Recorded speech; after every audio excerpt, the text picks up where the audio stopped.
Hey, quick pulse check. So native world model game engine is what I'm trying to build long horizon in the next 3 to 4 months, right? That's a long-term goal. However, to do that, to figure out the best representation, because think of any game engine. You can think of 2D, you can think of 3D. With a native world model game engine, I would ideally spell out a 3D world that's dynamic and interactable. So I could pick this up, right? This key holder, this pouch, bend it, stuff like that. However, for that to work, you have to figure out what representation you want to use. Like usually with game engines, they use meshes, right? But for a world model like a machine or for an AI, right? Um, Meshes aren't the easiest to learn, and I see like it's there's a bunch of complications there. So what I'm thinking is to use Gaussians that are physically imbued. So if you think of Gaussians as particles, right? So I want to use that and then combine that with meshes where meshes serve as a skin layer. So if you have a mesh as a skin layer and Gaussians as the flesh, it's not just a matter of like you're saying, oh, okay, you mesh skin, follow the flesh, right? It's like these hand, like my skin right now is following my skeletal system and my muscular system, all of that. But like it's not them themselves, right? It's not just like one full pouch or one full chunk of skin. It's like there's stuff that are broken into and it's easier to move. So that's the idea I'm exploring. And it seems promising. It seems like an interesting idea. I think the only thing I want to do right now is make sure it works before I can say, okay, let me go with this approach and figure out how do I train a model that can do a bunch of objects and do with like different physics in different places. Because you can give like a teddy bear. A teddy bear isn't fluffy all around, right? Think about the eyeballs. The eyeballs are made of plastic. So that's like very like microscopic in terms of like a world model, but like stuff like that. It should be able to have dynamic physics, physical properties for an object because then you can do different things there.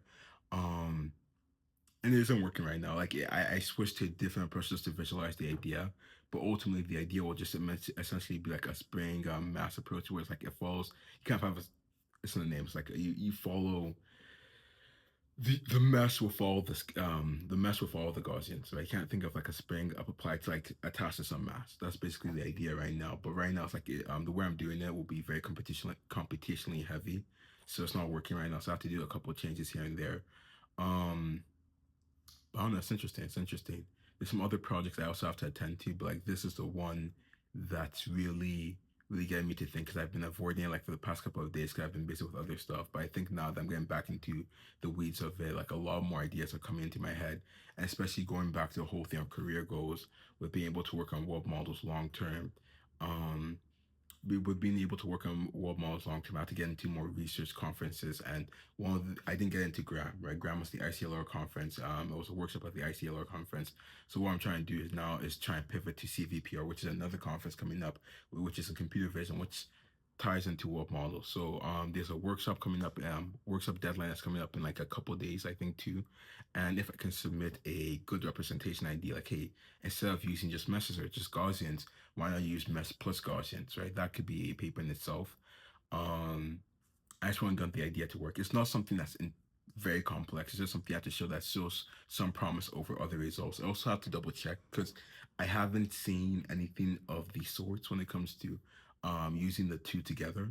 Right. And it's even like even I'm thinking about like sometimes I forget why I'm doing it because Gaussians and meshes have their weaknesses. So I have to keep on remembering what they are. So I don't like I wouldn't be surprised if it were the case where it doesn't necessarily provide as much utility as I had hoped, right? Because it could be the case that oh, if you can indeed do this with mesh and Gaussians, why not just use Gaussians? But the issue with Gaussians is like the last time I checked, which has been like a day or two or a day or three, is the consistency and representation, all of that, and it's like it's much harder to kind of have like this thing of ball of particles. It's much harder to kind of have that working and have it like be properly handled in terms of like consistency and all that.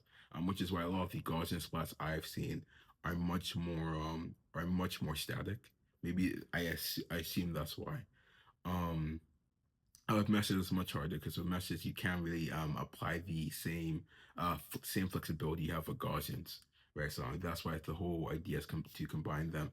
But hopefully it works by tonight because if it works by tonight, then I can start testing it and evaluating it against like some other representation forms and then say, hey, this is a promising idea. Submit it to the synthetic data for computer vision workshop at CVPR, get in and then go to that conference, meet more people there, maybe recruit someone for Star Labs, maybe recruit it to go do some other work and then bring it back to Star Labs. Um, But yeah, that's pretty much it. Besides that, though, I have nothing else to say. So have a great